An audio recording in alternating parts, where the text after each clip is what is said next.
Hello Motorrad World fans, and welcome to Paddock Talk Friday, Portimao, round one of the 2023 MotoGP World Championship. And what an entertaining day. It was kind of stop-starty with the red flags.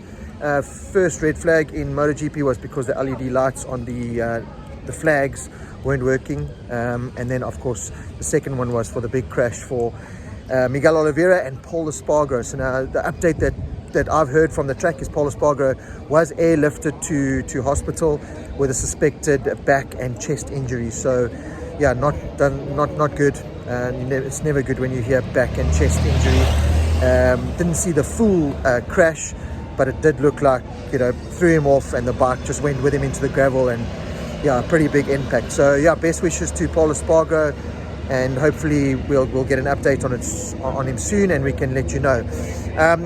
More big news from the paddock today is with Brad Binder. We all saw the struggles of Brad Binder. You've seen the updates throughout the day that we've posted. Suffering with his neck, a neck injury that he suffered at the final test here. He had that turn 7 crash in the final moments of the test here at Portimao, and I didn't realize how bad it actually was, but been told in the paddock here that it was a massive crash, a real big crash. Dug his head into the gravel, and we all remember Jorge Martin a couple of years ago. Pretty much a very similar crash to that, from what I hear. And we all know Jorge Martin. He broke 13 bones and this and that. It almost ended Jorge Martin's career. Brad, suffered. He said he did suffer. But did all his exercises during the week, went for a scan, nothing was broken, so and felt good. Went trials riding in Andorra during the week, and was kind of feeling okay, feeling a little bit secondhand, but okay. Climbed on the bike this morning in FP1, went out, felt good halfway around the lap, and then came across the start finish line, and as soon as he sat up out of the bubble for the first time under hard braking, he just apparently felt 3 clicks and just something go wrong in his neck. And then really just battled in FP1, just didn't feel comfortable, couldn't turn the bike, and that kind of put pay to his day pretty much. FP2, he was able to have an injection, some painkillers, and that helped him a bit. He did improve, didn't quite make it into Q2, but since then has gone through to Faro, to the hospital there for an MRI scan, to just check, because it's not feeling fantastic. So we'll have to wait and see. Again, we'll keep you updated as soon as we get any updates on Brad Binder. Let's hope that it's nothing serious and he can be out on the track, because we really need to see our superstar that is Brad Binder out on track. That's where he belongs. On the other side of the garage, Jack Miller. Ladies and gentlemen, Jack Miller. Jumping Jack flashes a gas. I mean, I did not, no one saw that coming. Jack's been quietly positive during the tests and everything, said, it's not as bad as it looks, and I feel quite good. But Jack came to the media center for his debrief, and I said, Jack, and where the F did that come from? And he was like, I don't effing know. I'm just as surprised as you. So yeah, Jack's popularity, it's just huge. It's massive. Yeah, I love, again, the doing the endo, the jump. If you look, he's trying to do some nice stand-up wheelies and that. KTM have a happy button, apparently. A couple of years ago, Mika Kallio flipped one of their bikes, and since then they've deactivated the happy button, so you're not allowed turning all the electronics off to do stand-up wheelies and stuff. So I like Jack trying to press his button to let the thing wheelie and that. But yeah, Jack's just a fantastic character, really. In the media center, Fabio had a good crowd around him, Mark had a good crowd around him, Mark Marquez. All the riders had kind of a good crowd. Jack couldn't even make it to the table. He was just bombarded with people. So yeah, Jack's popularity is there, and good on him. He proved today that the KTM can do it. It's still early days for him and all the new Ducati techs that are in that team. So it's a very positive sign, let's put it that way. It's a positive sign for Jack, it's a positive sign for KTM, it's a positive sign for Brad, because it's proving that the bike's capable of doing it. And it wasn't like it was the rest of the pace was kind of slow, so that's why he's destroyed the lap record with that lap time today, Jack. So great to see. Jack looks really happy. Spoke to him and his wife yesterday, congratulated them on their baby coming in. He just looks like a happy man. He just looks like, the Jack Miller that wants to be Jack Miller. He doesn't look like this corporate Ducati don't do this, don't do that, Jack. And I hope KTM can keep it that way. I hope KTM don't corporatize him, if that's even a word, too much. But a fantastic day for him. Pecco Bagnaia, yeah, looked on and off today. Still put in a really good time, was up there. But yeah, didn't look completely happy in his media debrief.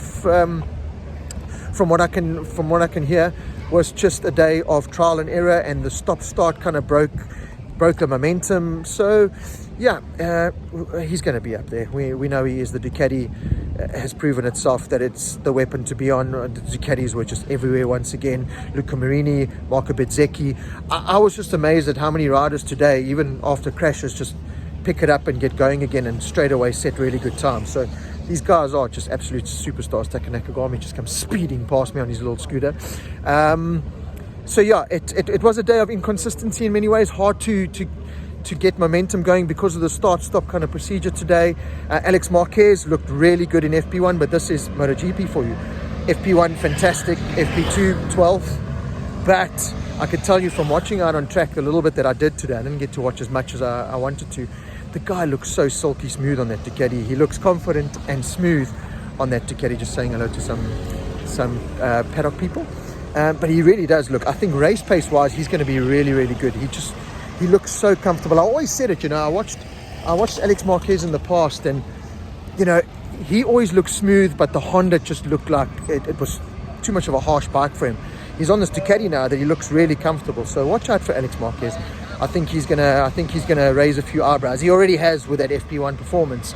But again, you can't take too much from that. They went almost a second faster in FP2. So, but watch out for Alex Marquez. Joan Mir looked fantastic today on that Repsol Honda, and my good mate that I'm in Portugal with, Paul Pacheco, the mayor of Portugal, he actually summarized it perfectly. I think what's happened there is Ken Kawachi from Suzuki and Joan Mir, that Suzuki connection that took them to the world title back in 2020 it was.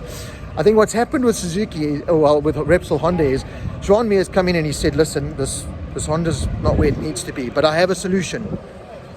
Let me make a phone call to Suzuki. They've got some bikes parked in a garage. Let's bring them out, put Repsol Honda fairings on, and let's go racing, because that was fantastic. Joan Mir looked really, really good. And I again, watching out on track, and what Honda have missed in the last couple of years is a smooth, calculated rider. Now, Joan Mir is able, there's a giant, massive truck coming through the tunnel here, so let's just wait for that to go through so I can carry on talking to you all. Thank you, Mr. Truck. Thank you. Ruined my video and another bus. But I think what Joan Mir brings to the game for Honda, as another bus comes, thank you, bus. This is the beauty of doing chats, walking through the paddock. What Joan Mir brings is this perfect balance of smooth and aggressive riding.